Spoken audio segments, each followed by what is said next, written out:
But go ahead and turn to 1 Timothy chapter 3. Again, I can't state it enough. One of the reasons why we have such qualifications for spiritual leaders in a church is because they are supposed to set the example in all of these areas. There's practical reasons, obviously. Some of these characteristics, these qualities, are there to demonstrate that their character, as best we can tell, is genuine. I'm going to get to, probably not today, but one of the points coming up, one of the startling realizations from even history, and even recent history, and certainly into the present day, no doubt because these have not been followed, we not only have men in positions of leadership in the church that are not qualified, often we have men in positions of leadership in the church that are not in Christ. And that is just, it ought to be startling to us. But because the wrong standard base, the wrong list of qualifications is focused on, we end up with the wrong people. This is not a business. This is not a social organization that we're trying to just build up. Our goal isn't the number of campuses we can have or the size of the church or a certain amount of money in the budget and a list of activities that fills everybody's weeks. None of that is even hinted at in the Scripture. And yet it has become a common norm. I was talking with someone very recently, not anybody in the church, but they're talking about all the people that are just helping out these churches and the organization that's there and all the practical things that were being done. Some I thought very good, others I thought were just, my opinion, a bit frivolous, but it draws people in. And I got a little flustered with the person that was talking to me. The person was very nice. And I said, well, it's not that way in most churches. And sometimes I kind of question some of the motives there, but it's not that way, in my church. And I didn't mean that as a put down. I just mean because that's not our focus. And she said to me, well, how many people are in your church? So I kind of said it. Well, there it is. What do you mean there it is? Well, you don't have enough people. And it just is frustrating to me. It's hard to keep my composure. I did. Because again, the person was very gracious, very nice. It was a fine conversation. They didn't mean it ill. But again, everybody else in this particular group goes to a big church, and I'm an anomaly there, going to some tiny little place in the middle of nowhere. Can anything good come out of Dansville? Some of you can say, absolutely, because we don't live in Dansville, but we get that. And it's just like the priorities, the focus are all wrong. They're just right. And most people, if I talk to them, they'll say, you're right. But nobody pursues it. And then you look at a list like this, and Rick will remember this, but I've shared this before, but when we were at that church over in Grand Haven and we went over these qualifications trying to get the church reestablished because it had kind of fallen apart. And so we thought, let's encourage men that want to become on as elders in the church. And by the time we went through this list here, nobody wanted to be on. Nobody. Now, there was a good side to that. And the good side was they took it seriously. They were very intimidated by this list. We had to try to push it a little bit harder to try to get them to reconsider this again and say, this is where you're genuinely headed. This generally characterizes you, not that you're perfect in any of these areas. The one we're dealing with now is a bit surprising to me to realize that in my lifetime, I have seen this one subtly belittled as I've gotten older. And sometimes at the time, I didn't think much about it, but you'll see in just a moment what I'm talking about here. Verse 2, 1 Timothy chapter 3. An overseer then must be above reproach, the husband of one wife, temperate, prudent, respectable, hospitable, able to teach, not addicted to wine, we've dealt with all these, or pugnacious, but gentle, peaceable, free from the love of money. We've dealt with all of those. All of these are to be taken seriously. Then we get into verse 4. He must be one who manages his own household well, keeping his children under control with all dignity. Now, it's easy to apply that dignity to his children, that he keeps his children under control, that they revere their father. But that's not really what it's saying. He is the one who treats it with reverence. He treats this responsibility with the dignity, the respect, dignity meaning it's due respect, that this position, this calling of God is due to this man in his household. He manages, and there's a lot packed into that little word. He manages his household well. Fortunately, it doesn't say perfectly. But he does manage it well. There's a standard there. And then he goes on to give a quick answer for this, verse 5. But if a man does not know how to manage his own household, how will he take care of the church of God? That's a fair question. And yet I'm amazed in my lifetime how this just is either redefined or just overlooked altogether. I've even heard various people over the years kind of say something like this. This man is such a godly man, such a sacrificial man. He has even sacrificed his family for the ministry. Yes, he's lost his children. Yes, there's just a lot of bad stuff is coming, but that's because he spends so much time in the Word, so much time helping other people and their families. He suffered. He sacrificed his family. There was a statement I used to give some years ago, and I can still use it, though it needs clarification. But the general statement was along the lines of this: the only God or gods that required family sacrifice like this were the gods of the nations. The evil gods, the idols, required some kind of family sacrifice. And it's as though this has become a point where I am called in the ministry, I am a man of God, I'm ready to lead a church, I just don't have as much time for my family. It's a secondary thing. And really, I think my wife should handle most of that. I think it's interesting. It doesn't say he should have that one wife who manages the household well. Because I think that's how a lot of men would determine this, even men that aren't aspiring to being an overseer in the church. My household would be managed well if my wife would get her act together. I'm working on it. I'm trying. Oh, no. The responsibility of managing, directing, we'll get into what that word means here, the house well, is on the man. It's his responsibility to do this. And I'm going to deal with it in a bit too. This cannot be an artificial thing where we go home and we threaten our kids that when you're in public, you dare not do this, you dare not say that. If you do, you'll just be in huge trouble. Now, when Rick and I were growing up, we had that intimidation. If you ever got called out in a church service, you knew what was coming when you got home. And Dad was very faithful in that. It was a dreadful thing to fall into the hands of an angry dad. I remember that, you're kind of acting up in church, and then Dad stops, looks at you, says something. Your life has just ended. As far as we were concerned, we knew how, but the nice thing about the way Dad did it is it wasn't just him saving face. I don't remember Dad putting a lot of pressure on us. He did say every once in a while, just so you know, if you ever just yield over to sin, give yourself over to sin, however he said it, I would have to step away from ministry. And some people would probably say that's an unnecessary burden to put on a child. Is it? Is it? No, I think it was.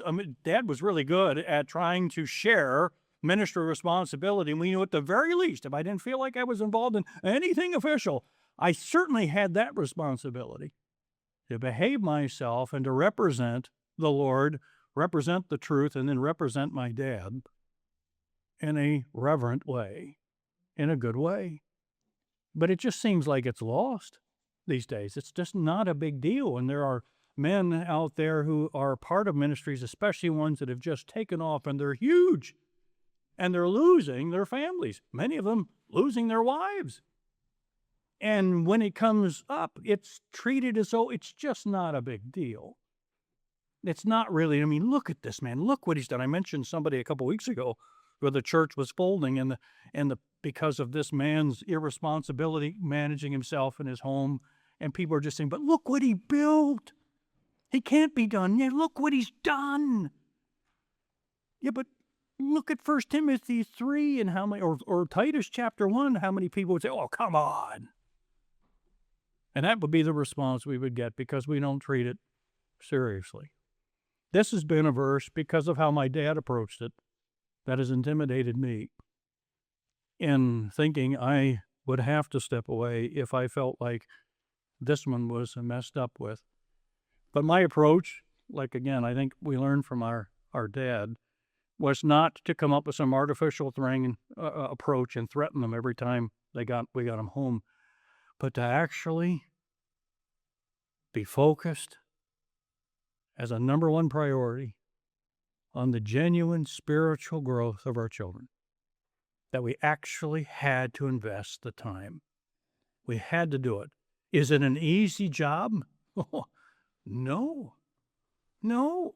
It wasn't easy with us, right? Let's not pretend like, well, I was an easy one. My parents were so fortunate to have me. Absolutely not. I mean, if you just think about it, you go back and think, the older I get, the more I love my parents. Because I realize, if I'm honest with myself and I don't have repressed memories and I actually try to remember vividly my own thinking and my own approach, especially in my teenage years, like what patient people they were. What just a wonderful thing to be able to have parents that did that with us, because we knew in our house growing up that we were, in my dad's case and my mom's, of course, but just speaking now from a pastoral perspective, we were his number one priority. My mom first, and then us secondary in that number one priority category. That was the case. We knew it. That he took this verse very seriously, and that when he said he might have to step away from ministry, that was not a threat. We realized his approach was, we need to work at this together and grow you spiritually, keep you consistent up to, obviously, the point where we finally were out on our own. The word here for children is tekna, from teknon, which typically means a little child that's still dependent upon their parents. So that's my introduction to some of this. In the notes, we were toward the very bottom of page 17. Apparently, I missed a point, so I'm going to jump in, get it, and come back out, lest any of you are distracted with a fill in the blank that wasn't filled in. That's the one-timer. The notes, putting them out there sometimes becomes a bit of a distraction. But I had been dealing with the category, he must be considerate and patient. In point C, I had started, but I didn't finish. Just to sum that up, and then we'll jump into our text this morning. With the other surrounding words, we get the clear understanding he is not to be a brawler. So he's not one who loves to pick fights. Doesn't mean he doesn't get pulled into them and then have to try to deal with them, but he's not looking for fights. He does not enjoy the fray.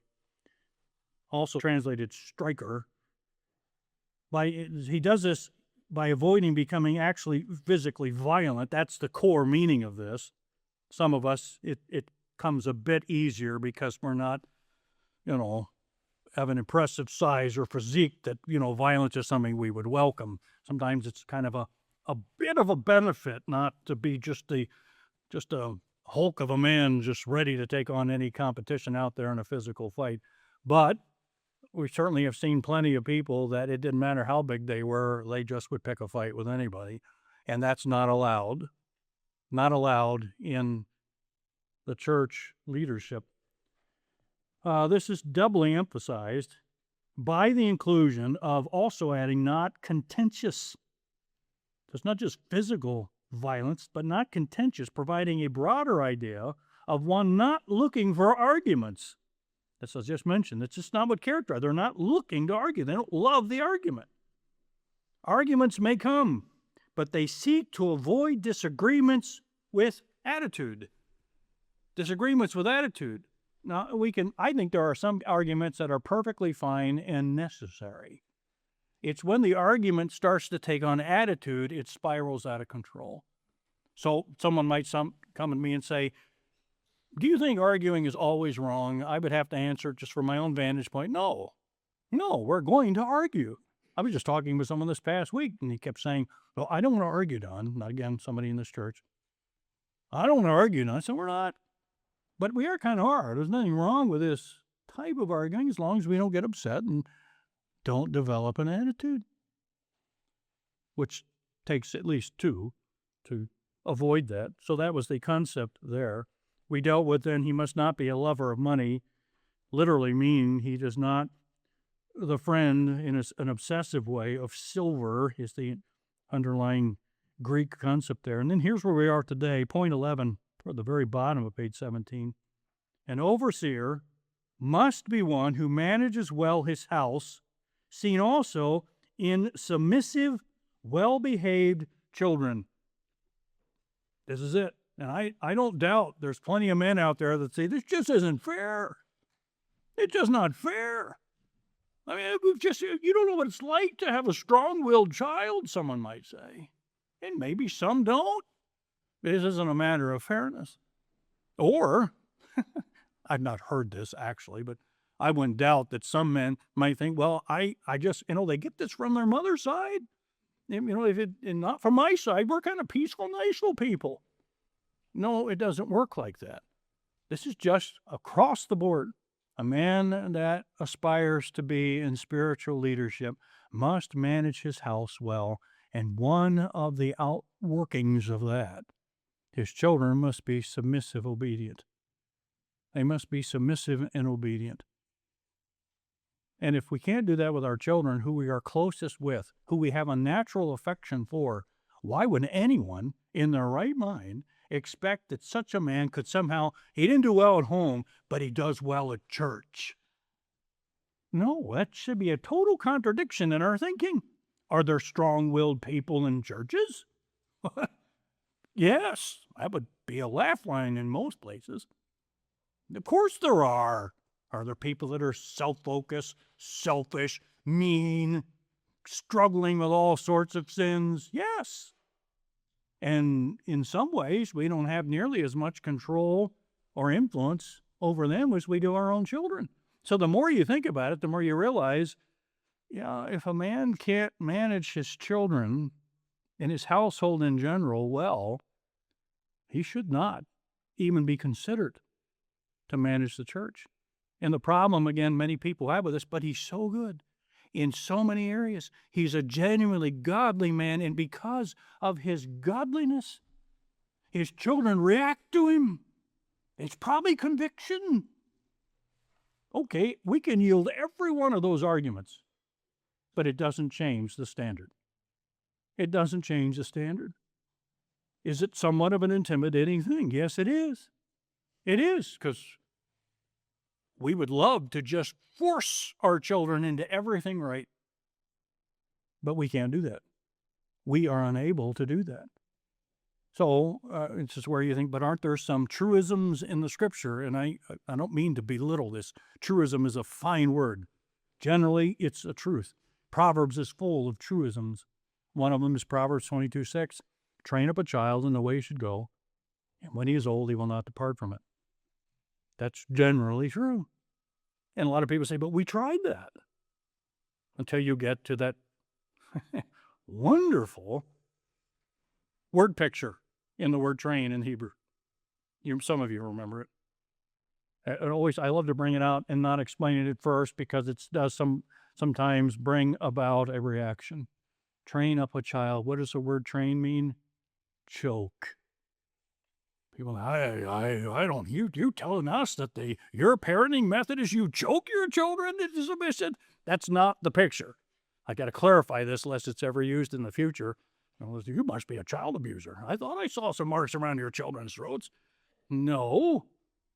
Again, if you take choke as best you can in a parenting style, to choke is to narrow their options.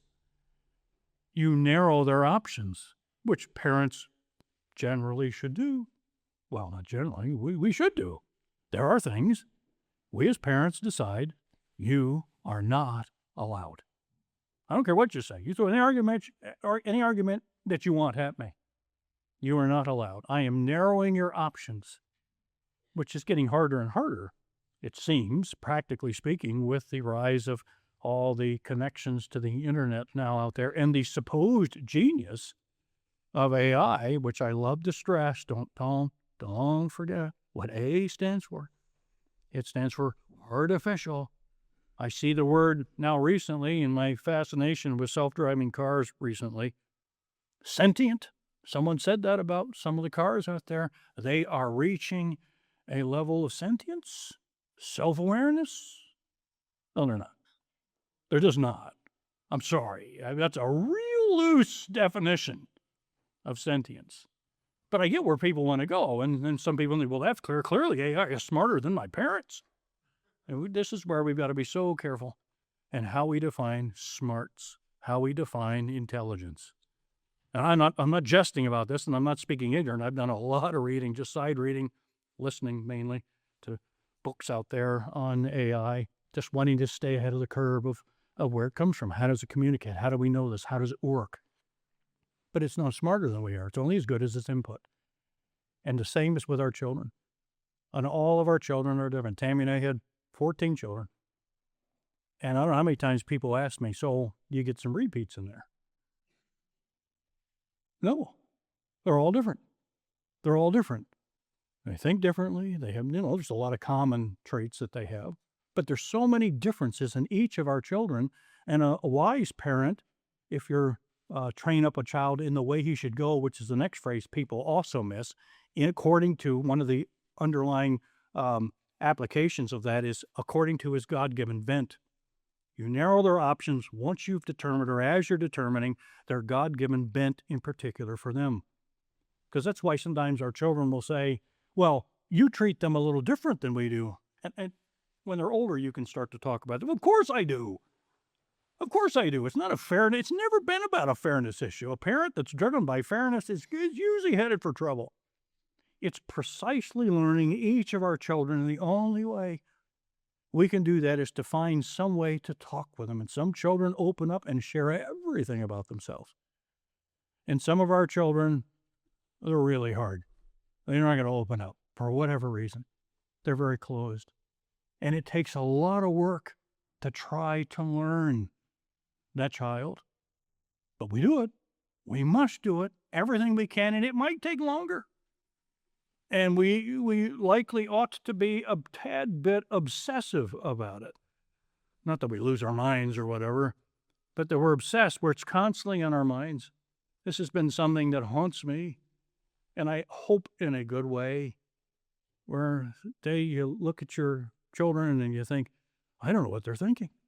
And I don't mean that in a bad way. I mean, just in general, I don't know what they're thinking right now. I don't know if they're afraid of something, if they're tempted with something, if they're discouraged by something, profoundly distracted by something. I don't know. Now, for me, personally, it scares me. And I think one of the few instances of this, that's a good scare. That's a good scare. I know what you're thinking. It's translated into my management style. I'm nervous about my teams that I've had over the years. I don't know what they're thinking. I don't know. So I only know one solution. And I don't think it's brilliant. You talk to them. And you get them comfortable enough to open up as best you can. I was talking with someone recently about management style, and they said, I don't want to listen to people's personal issues. And I said, I do. Not to be nosy, but because this is what makes people what they are. And if someone is overcome with all these burdens at home, I, as a good manager, a good leader, need to know this. And if they share, they share. I'm not going to go tell them, now you've got to share a few personal secrets in this next. No, you don't do that. Certainly with our children, we do everything we can because it is their spiritual welfare. It is their thinking that's most important to us, because we hopefully know that it just can take a little thought that just gets in there, just a little thought that suddenly starts to take over, starts to consume their thinking, changes and shifts how they look at everything. Just a single thought. And when we look on it that way, we realize this is a huge challenge, because little thoughts can come from anywhere. And if one child learns it, they might pass it on to another child, because it's not always our families that we're thinking about. It's their friends that now suddenly become important. Well, I don't believe in telling my children who they can and cannot have as friends. Well, then you're headed for a bad place then. Is it right sometimes to say you can't be a friend to them? Is it because that other child is demon-possessed or something? No, it just means we see from an honest perspective that this isn't working well for you and for that other person, if we care. And yet sometimes parents get all upset. How dare you not? That's a prerogative we leave with one another and not take personal offense about it, especially if we realize we're all trying, under the right responsibility and the pressure of it from the Lord, to manage well what He has given, because our children are not our children. We better never lose sight of that. We are here to manage what God has given. And we then sense that stress, that pressure, rightfully so, to do this well. And then, if someone happens to want to be considered for a position in church leadership, this is certainly scrutinized. And not in a critical, as far as condemning way, but an honest way. We can't, why not? And it could be not just your children. I would certainly say it would have a lot to do with your relationship with your wife. Because if you're just the closest relationship of all that you have this side of eternity, if it's not a good relationship, I don't want to consider you either. I don't want to consider, I'm sorry. That's essential that you have a good relationship with your wife. And you are a good example to everyone else, so they see when we talk marriage, that's what we're talking about.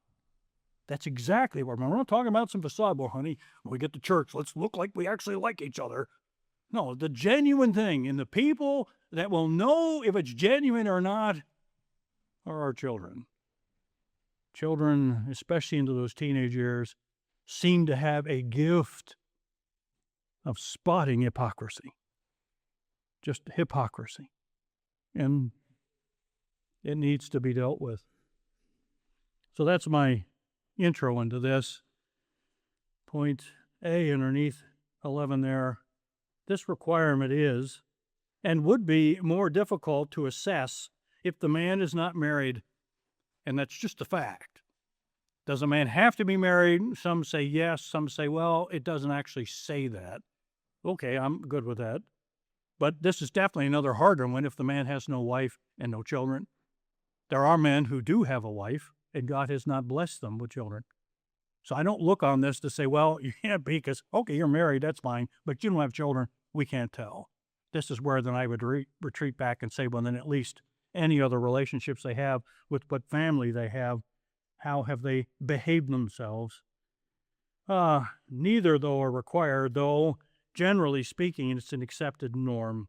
Not everybody will marry, not everybody will have children, but generally speaking, it's accepted norm. So if you have that with someone that's being considered as an overseer, you have one other area that you have an insight into their character. Because again, our families know us best. And you just can't hide it from your family. I've mentioned oftentimes that was the number one gripe of most of the teenagers that I worked with in that church many years ago when I was an assistant youth pastor, assistant to the pastor in that area.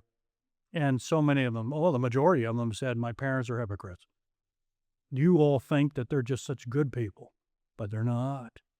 And it just ate them up. But boy, you try to dare hint at that with some of those parents, and it was the end. It was the end. They didn't want anything to do with it. Does that mean every child that goes off, that means their parents are hypocrites? No. But certainly while they're in the home, they will submit. Titus 1:6, another parallel, which adds a little bit more to this qualification. If any man is above reproach, this is speaking of now elders, the husband of one wife, and then here we are, having children who believe, not accused of dissipation or rebellion. They're just not. I think the Old English had it. That's why I'll say it sometime. Up, riot and unruly. I think that's how it was again in the Old English. They're not accused of riot and unruly, disobedience, out of control behavior. Now, again, we've got to be careful. A child is just exuberant and they're just all jumpy and can't stop. Someone says, there we go, out of control. No, it's generally obedient. Hopefully, people have basic sense to realize children are children. And I'm going to be careful, but to some degree, we let children be children within a controlled realm. They don't run everything. They are reined in, but at the same time, they're children. And we meet them at that point. Any child that we see, oh, look at that child's running across the auditorium. Unfit. No, not necessarily. How they respond, though, if they're told, don't run, that's when you start to take notice. Things like that. I'm just using a basic illustration. Not that running is the ultimate offense in this area. Point B, the point or reason to be made is that one demonstrates the other in being fit or suited for the position. While he wants to be an overseer, he needs to be able to run well, organize well the things of the house of God. That would be the local church, but he can't do his family. It can't run that well, then it automatically gives us an answer. You can't do this. Point B, this, quote, faithful statement being that if a man seeks the office of an overseer, it is good that he seeks such a good calling. It's a fine thing there. By manage, that's from prohistemi. Prohistemi, indicating a presiding or standing over something. So that's generally the word picture there, where he manages his household well. He stands over it or stands before it. Both prepositions, I think, are useful here. Something as in being responsible for it, though it also includes the actual caring for what he oversees. I felt like that needed to be clarified there. He doesn't just manage it, he manages it well because he cares for it, he loves it, he appreciates it. Again, what man should be considered for a position of spiritual leadership in any church that does not love his wife and family? And I mean in a true biblical sense. What man should be even considered that he doesn't love them? There's a lot of men out there, they're responsible, they do their job, they seem to generally organize their homes well, but they're not really a big fan of their own family. They don't seem to really like their own family. That's part of Romans chapter 1. In the Old English, it was characteristic of a society that cast off God without natural affection was the translation of the Greek word storgos. Storgos being one of the many words in Greek for love, and it was family love, natural family love. And one of the signs of a society that leaves God is the lack of natural love for your family. I mean, true love. You care. Of course I'm going to give my priority to my family. Of course I am. I love them.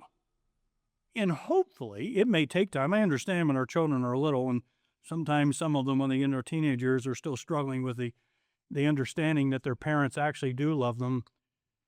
But hopefully our children do know that we love them, and they are our priority.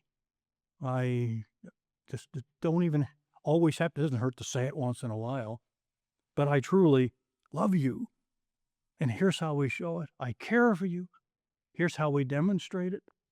That this is something we're constantly doing. And you would think, well, I would hope that didn't need to be stated, but it does. A lot of people get used to their family, and the husbands will oftentimes think, well, I bring home the money, I do some discipline. I mean, a lot of dads don't even do that. I might even reference a scripture once in a while. But to be honest with you, my children bother me. And as I've stressed before, sadly many times, because it's come up many times, many men will laugh about how their wives bother them. What an annoyance she is. That, to me, is beyond despicable. Or a man will communicate in so many ways what a bother my wife is, what an irritant she is. What a horrible example. And in my handling of this text, you're not qualified for this position. She is to be your number one love. And I mean in the fullest sense, love this side of eternity. And you're saying, well, no, you love Jesus more. Well, I guarantee if you love Jesus, you will truly love your wife. Else Ephesians 5 doesn't make much sense. And part of loving your wife and then ultimately loving your family as a result of that, you give yourself for her, for them. That's the greatest example of a man that loves his family. He gives himself for his family. And then hopefully doesn't come back and revisit it with his family. By the way, do you know what I sacrificed for you? Do you know what I give for you? You know, I'll probably die 10 years before my time because of you. Things like that. And we might chuckle about that, but that sadly is more than hinted at in a lot of families. That's a grievous thing that our child, think of your child growing up and thinking, my dad just didn't love me. I just know it. I'm just a bother to him. I feel bad. That would be a horrible thought to think that our children, any one of them would think that. Do our children give us grief? Oh, yes. Do they give us grief at the worst possible times? Oh, yes. But isn't that the prime opportunity to demonstrate what real love is? Not rejection. Do we have to be stern with them, harsh with them at times, choking out their options? Absolutely. But doing everything we can in the process to constantly reiterate, I love you because of this. This is why I'm doing this. I don't like to be hard. I don't think most dads love to be hard on their children. I'm speaking children now, because the man is not told to manage his wife. Just want to throw that in there. Should his wife submit? Absolutely. But the man is never told to make her submit. The man is never told to manage his wife. He ought to lead her. He must lead her, I would say. But that's a whole different perspective than managing children. So he should care for what he oversees, and it includes that he leads versus demands. We know the difference, right? He leads versus demands. It's funny how we don't sometimes catch that point. When I go back in my mind, I still remember, and it sadly was into my adult years, when leadership, the concept, actually clicked in my thinking, at least the core idea of it. Rick was doing something for one of his businesses. He's had a few. And he was doing a resource out there, and he was trying to deal with the concept of leadership.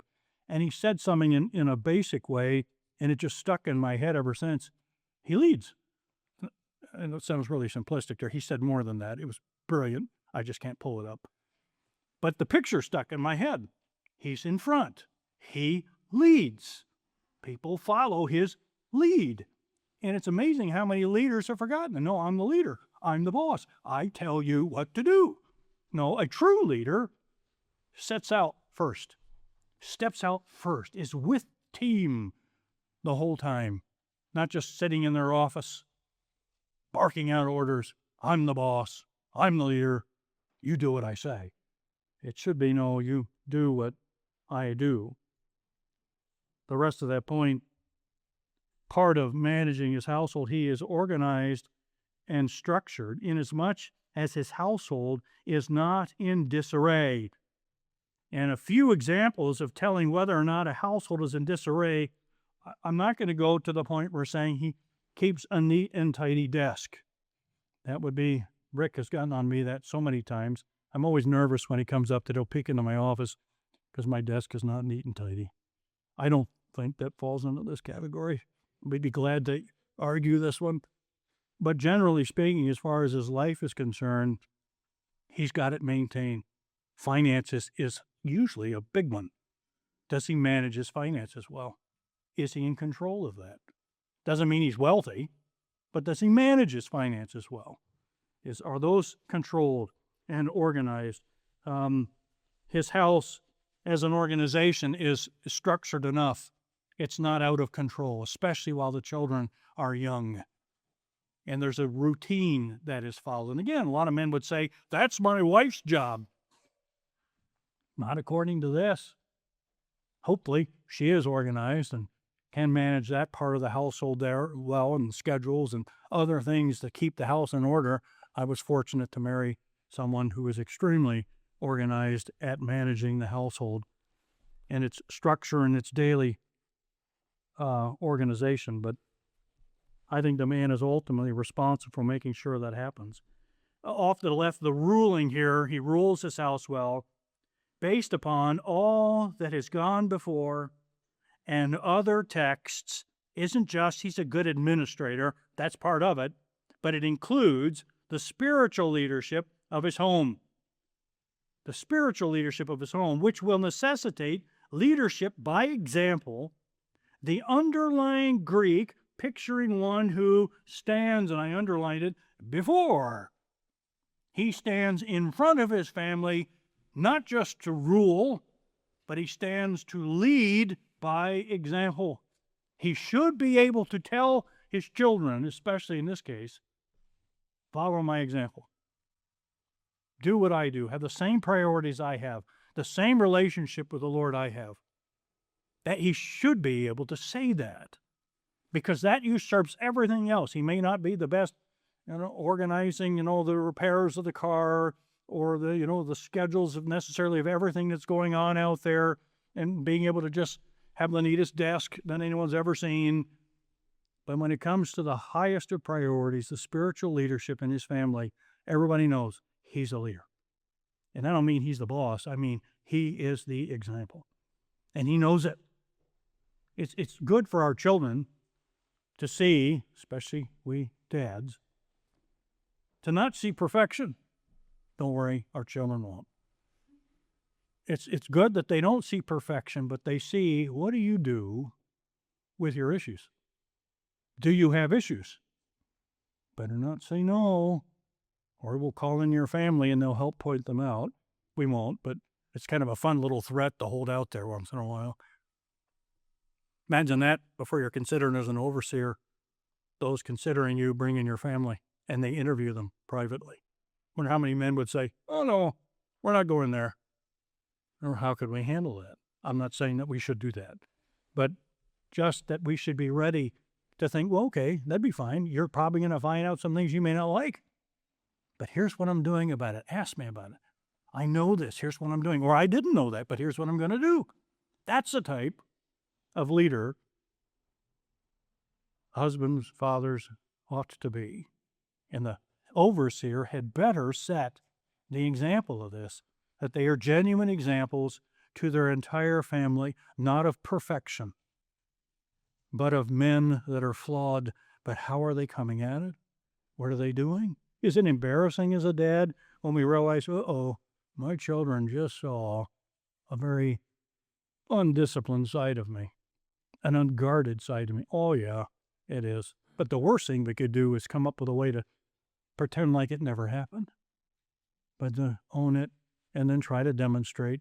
I struggle just like you do. We're in this as a team. It's a wonderful thing for children to sense that we're in it as a team. It's one of the things I loved about my dad. I always had that sense. We're in it as a team. And that was wonderful to think about. It was a privilege to think about. Not that it was an us versus them to any degree.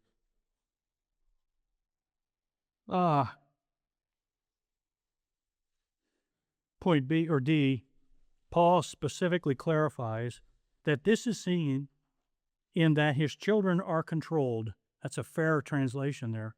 His children are controlled versus the children doing the controlling. I would imagine several decades back, that might have gotten a laugh.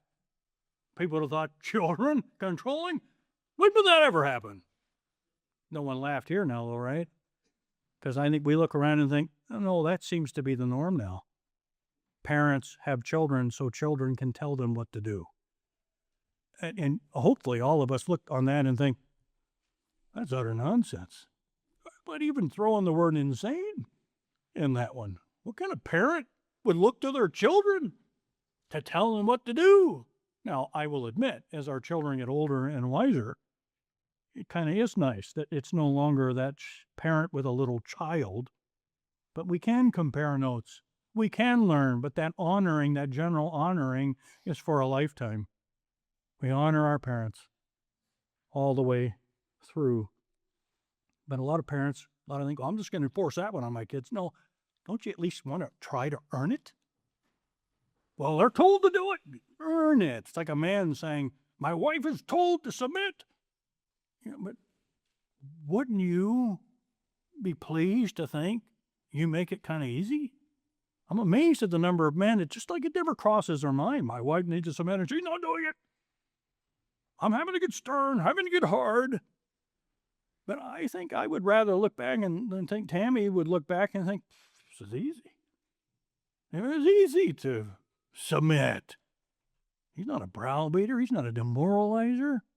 It's amazing how easy it is for us to submit to God when our focus isn't necessarily on how hard he's being on us, the suffering he's taking us into, but how much he loves us. How much he loves us, and that drives us more than anything. We men ought to take a cue from that and follow that example. Being a husband and father, these children, tekna here, those dependents, so typically non-adults, are submissive. Not that they are perfect in obedience, could never hold to that standard. Not that they're perfect in obedience always, but that they are under authority, and it's known about this, and this with dignity. This could be translated reverence, but as I mentioned before, also it could be defined as reverence, but not that his children are reverent. That would be nice. I think that's kind of included. But his own seriousness, his own gravity in his responsibility as the family leader. He's the serious one. He does it with the dignity that it's due. I wonder how many dads or husbands would apply the word dignity to that role. This is the most dignified responsibility as a husband and father I will ever have. More than being a pastor of a church, more than being a leader on a team at work. This is the most dignified calling I will ever have. And I better treat it as such. It's the people that treat it. It's like, I love having a wife and family. I kind of always wanted one, but now, I've got priorities. And my family's too demanding. And I think we're seeing something about your character when that's the case. Your family's too demanding? Don, didn't I hear you say recently that this whole focus on the family type, I'm not meaning the radio broadcast, but there we go, it slipped out. But the whole idea that the family's everything and a family can become an idol, absolutely. I think we're seeing it all over the place. But they had better be your top priority as far as your responsibility is concerned. That's not idolatry. That's obedience. That's obedience to what we're called to do. Not because we're just natural. Well, some people are just gifted. You're just a gifted dad. You're just a gifted husband. I know where we're running to those types of excuses. You have a job, you have a responsibility, do it. As I like to tell, or I have in the past told some men when they're having marital issues, this never seems to go over well. Maybe I should rethink it, but here we go. Say, be a man. Have we forgotten what that is? Be a man. You're like a baby. Oh, this is too hard for me. Oh, I can't please her. Oh, the children are out of control. If only you knew the stresses I had. This is when I wish I was a bigger hulk of a man. Maybe it would go across better. Come on, grab him. Be a man. Grow up. This is what you're called to do. Would you think this is going to be easy? No, it's tough. It's difficult. But you're a man, right? You're welcoming the challenge. Where have those men gone? It's just too hard. And my fun time's just gone. All the free time I just don't have.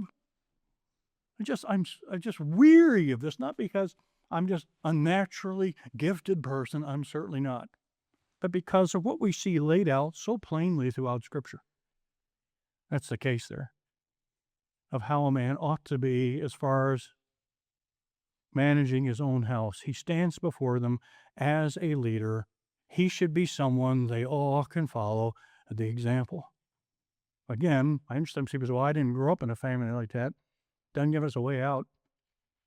Doesn't. Again, I know Rick and I could both say we were fortunate enough to have a dad who was certainly far, far, far from perfect, especially at the beginning of the marriage. But because of how he handled his own issues and how open he was about the issues he had to face, many of them we knew were there, were such a wonderful example to us. So, next point here.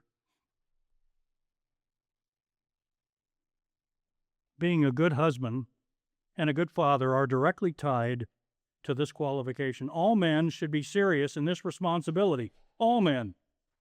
And any seeking to be in church leadership, all caps here now, must be proven to be not only serious in this role, as far as being the manager of his home, but also having the evidence or proof to back it up.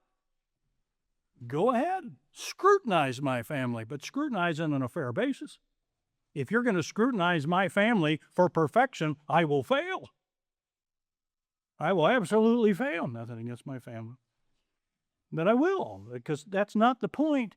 But they are controlled, directed, managed, led, especially by example.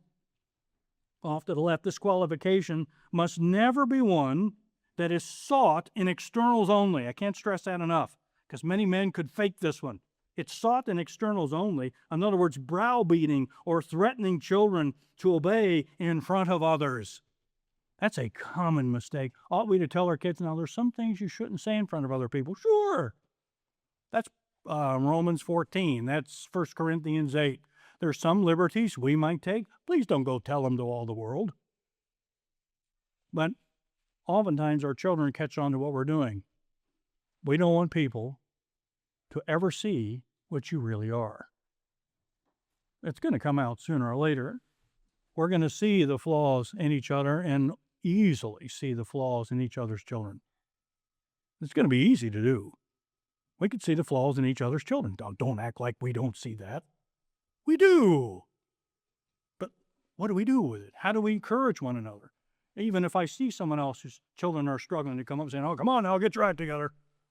We're expecting better things of you. No, sometimes one of the most encouraging things one parent can say to another is, I'm in the fight with you. I'm in the fray with you. I know what it's like, and we'll never give up, will we? We can't give up if we love these dear ones. If we love our children, we cannot give up. So I'm with you in this. Rather than saying, too bad you weren't as good as me. Too bad you're not as good as my family. There's way too much of that going on. It's what's one of the scariest parts of having children. It's really hard to keep family secrets. And maybe that's the point. That's the point of we're not going to keep family secrets. And it's nice to be in a congregation where we realize there's not going to be a condemning side to that. They realize we're all in progress here. This is from a commentary. His last name's Yarborough. He said this, Paul writes to Timothy to cultivate congregations of real life authenticity, not showcases for religious pretending. I thought it was a great thing to point out. No, real. We see them where they're at, and we're all trying to help each other along, and certainly the Father is aware of this. Not religious pretending. This task requires big men, not little autocrats. I like that. It requires big men up for the challenge. They don't resent this calling, this responsibility. They own it. And they're not just dictators keeping their children jumpy at every turn. I've seen fathers that have done that. I remember one man, I kind of knew him, and one of my friends was his son, and his son, he was just always seemed a little skittish. And anytime his dad was around, just terrified. I remember as a boy thinking, that's terrible. That's terrible. Now, when I did wrong, did I fear my father? Oh, yes. There's a full sense in which I truly feared my father. Yeah, doing wrong.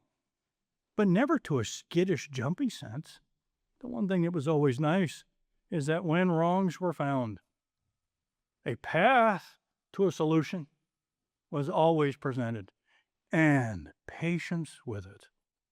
Patience with it. I didn't always like them, things wrong were discovered or found out or whatever, but really appreciated the patience that came with it, and my dad so often indicating he was in the fight with us. That's a wonderful thing.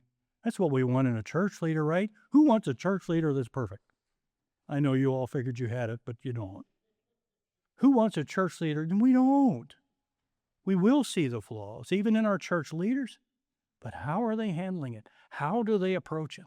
Even general personality weaknesses that aren't strong in certain areas. How do they handle these things? How do they come at it? Point G, get to a couple more points, we'll be done. This word again for dignity is translated this way also because it captures his demeanor and how he oversees his household as leadership and character genuinely worthy of honor and respect.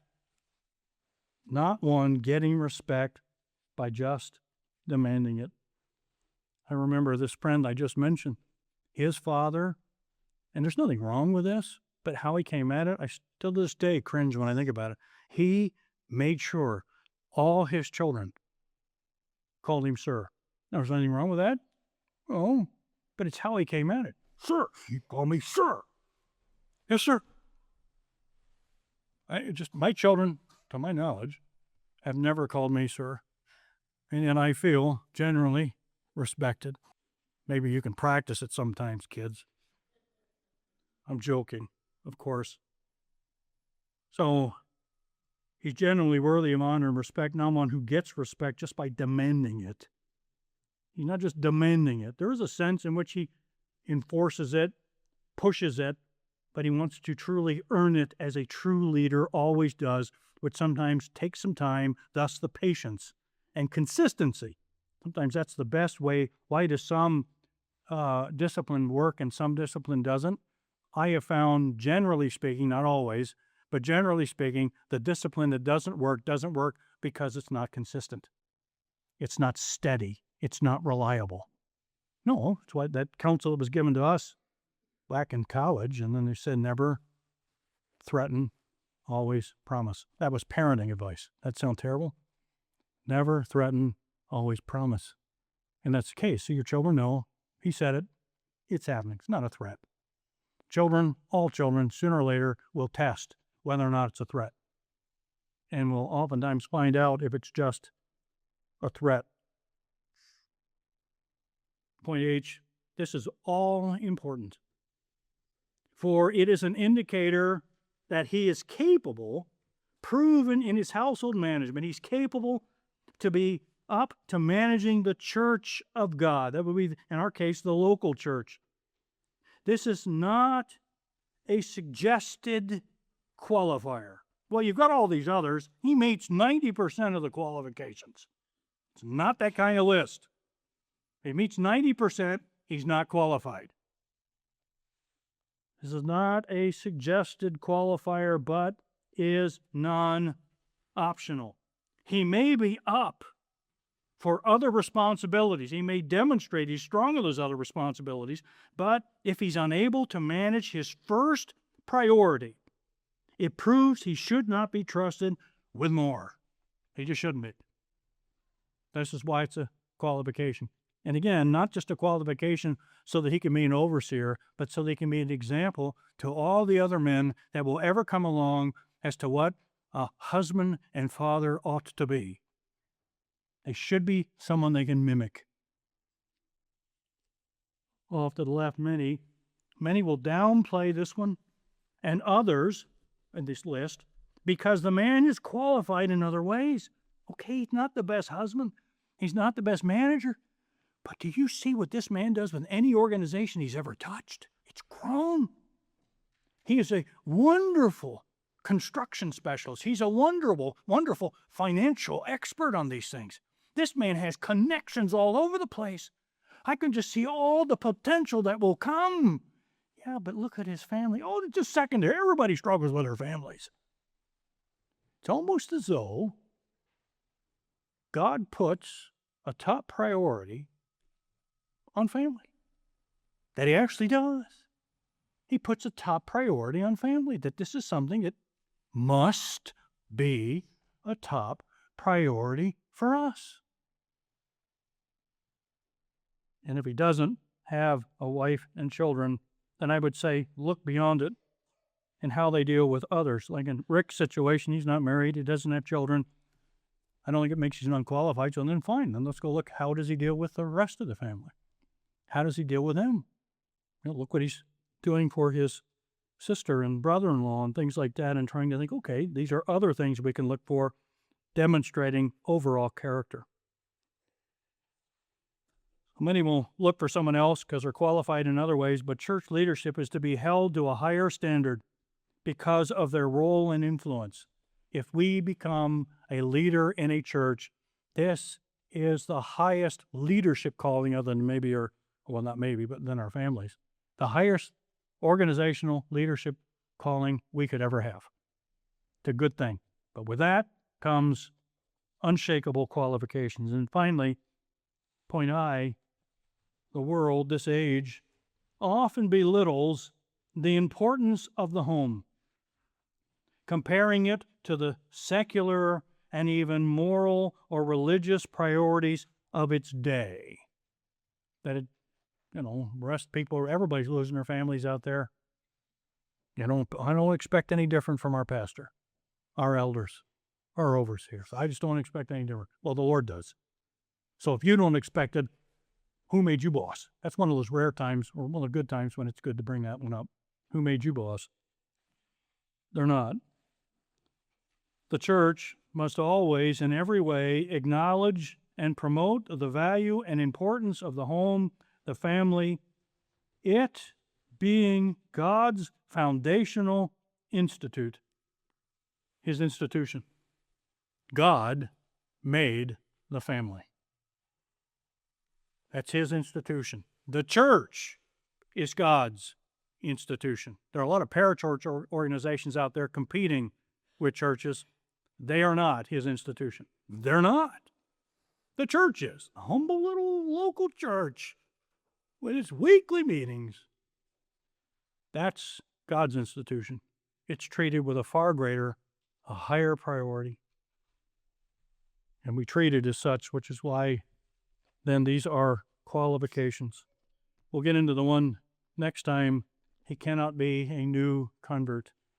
And I think a lot of people say, well, yeah, but I think we've seen this one constantly misused, where someone who's truly newly regenerated, the best we can tell, and they're put into a leadership responsibility in a church because they're so zealous, they're so excited, they're so gifted, and we want that enthusiasm to be contagious. I do, but don't put them in leadership. They have to be proven before the church stands by and says, these are your leaders, these are people you can follow. And a lot of churches have done that because they've liked some general qualities in young men and have put them prematurely in positions of spiritual leadership. And things have suffered because of it. These men need to be proven in their character, which will take time, even at times scrutinizing their families.